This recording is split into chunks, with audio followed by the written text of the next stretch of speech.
Well, thank you very much, everyone. A short time ago, the Senate passed the Paycheck Protection Program and Healthcare Enhancement Act with additional funding for the Paycheck Protection Program, hospitals, and testing. My administration has worked aggressively with Congress to negotiate this critical $482 billion funding package. We reached a deal that includes $382 billion in crucial small business support to keep workers on the payroll, $75 billion to aid hospitals, which really need the aid, and very badly, very proud of that, and $25 billion to support coronavirus testing efforts. Certain people on the PPP may have not been clear in understanding the certification. So we will give people the benefit of the doubt. We're going to put an FAQ out, explain the certification. If you pay back the loan right away, you won't have liability to the SBA and to Treasury. But there are severe consequences for people who don't attest properly to this certification. And again, we want to make sure this money is available to small businesses that need it, people who have invested their entire life savings. We appreciate what's going on, and they're hiring people back. I will be issuing a temporary suspension of immigration into the United States. You heard about that last night. By pausing immigration, we'll help put unemployed Americans first in line for jobs as America reopens. So important. It would be wrong and unjust for Americans laid off by the virus to be replaced with new immigrant labor flown in from abroad. We must first take care of the American worker, take care of the American worker. This pause will be in effect for 60 days, after which the need for any extension or modification will be evaluated by myself and a group of people based on economic conditions at the time. This order will only apply to individuals seeking a permanent residency. In other words, those receiving green cards. The FDA still expects manufacturers and test developers to validate their antibody tests even under this revised policy. Now, we've done a couple of things to actually help end users, to help laboratories, providers, et cetera, states in terms of their use of these antibody tests. One is that we're working with CDC and NCI to actually validate some of the more than 90 manufacturers who've notified us that they brought their test to market, to do an independent validation.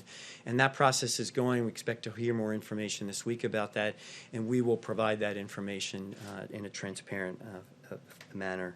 And we've authorized 4 applications for antibody tests, and 140 test developers are pursuing applications for us as we speak. So it's not okay for someone to say that a test's been authorized or approved by FDA when it hasn't, and we are pursuing them both by in direct contact with the manufacturers, but also at the border. Well, these are reports that came out, and we don't know. We don't know. I've had a very good relationship with them. I wouldn't, I can only say this: I wish him well, because if he is in the kind of condition that the reports say, that the news is saying, that would be that's a very serious condition, as you know. But I wish him well.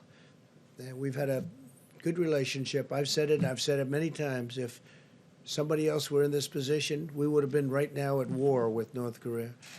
And we're not at war, and we're nowhere close to war with North Korea. So I just have to say to Kim Jong-un, I wish him very, good luck.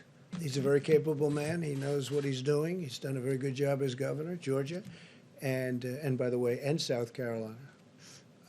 Governor McMaster also. So you have 2 very capable people. We're going to find out. And in fact, I'm scheduled to speak to the governor of Georgia in a little while, but we'll find out. Graham's concern that what happens in Georgia can affect everybody. I have a concern about what happens everywhere. I mean, we've got those concerns.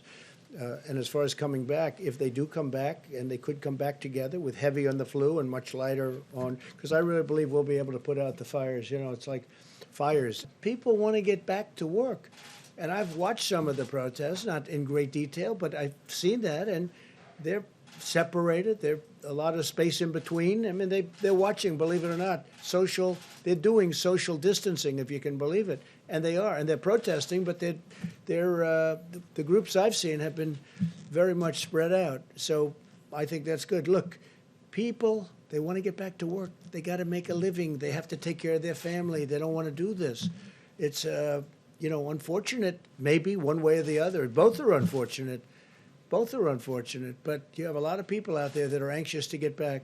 It's really important that the governors and mayors communicate critical information to their communities and show very clearly the data. Remember, we wanted this data and evidence-based, the data that they utilize to make decisions and the data that the mayors should use in each of the communities, because it will have to be on a community-by-community opening, because there are different communities in different places, even in Georgia. And so I believe people in Atlanta would understand that if their cases are not going down, that they need to continue to do everything that we said, social distancing. And Jacksonville is dramatically different than Miami. And I think that was reflected in why Jacksonville had a different set of information and regulations. So I'm not going to judge anyone about their decision making. What I'm going to say is we were very clear in what we really believe protects the safety of Americans, and that is clearly laid out in the Opening Up America again.